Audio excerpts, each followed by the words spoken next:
Eugene, Oregon, hundreds of miles from Moscow, Idaho. Could it be the car police have been searching for weeks? I'm Anjanette Levy, and welcome to Law and Crime's Sidebar Podcast. We've been following the investigation into the murders of those 4 University of Idaho students since it happened back on November 13th.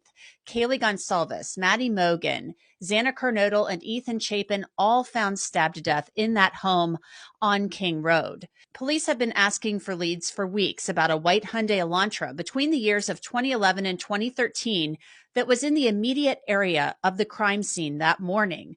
We now have photos from Tuesday morning about that vehicle. Photos of it have been circulating online since Monday, and these are photos of a very similar vehicle found on West 7th Street in Eugene, Oregon.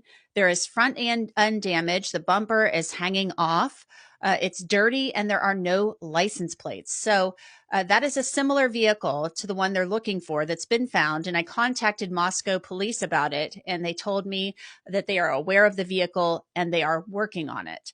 And Eugene, Oregon police say that they will be impounding that vehicle. And joining me to talk about all of this is Jennifer Koffendorfer. She is a retired FBI agent. Jennifer, welcome back to Sidebar. Thanks for coming back on. Thank you for having me. Jennifer, let's start with this white car. It's a white Hyundai Elantra. The photos are floating around on the internet, and they show a Hyundai Elantra with front end damage, no license plates on a street corner in Eugene, Oregon. We're not saying it's the car, but Moscow PD tells me they are aware of the vehicle. They're investigating it. Eugene PD told me they had notified Moscow about it. So your thoughts and feelings as a retired FBI agent on this vehicle just appearing on this street corner with no plates and front end damage? Well, certainly law enforcement would be completely remiss not to take this clue seriously. They need to go out and discover why in the world and how in the world that ended up there. And if there is any connection, remember, and this is just an interesting little nugget, but Maddie was born there in Eugene. I don't want to say she was necessarily raised there. From the information I've been able to find, she spent her early years there. But nevertheless, there is a slight connection to one of our victims.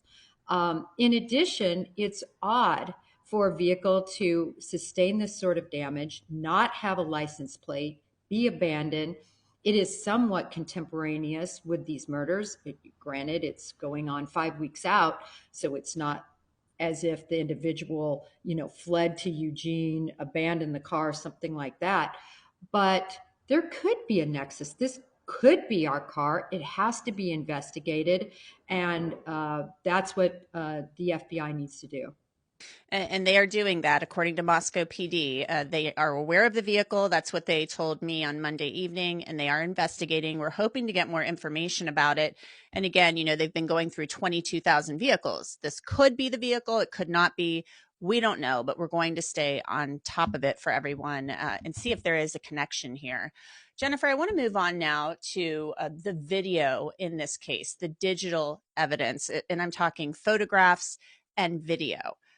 As of about a week and a half ago, they already had more than 1,000 video digital submissions. That is a mountain of material. Some of those could be brief clips. Some of them could be hours long video clips. So what does it take to go through all of that?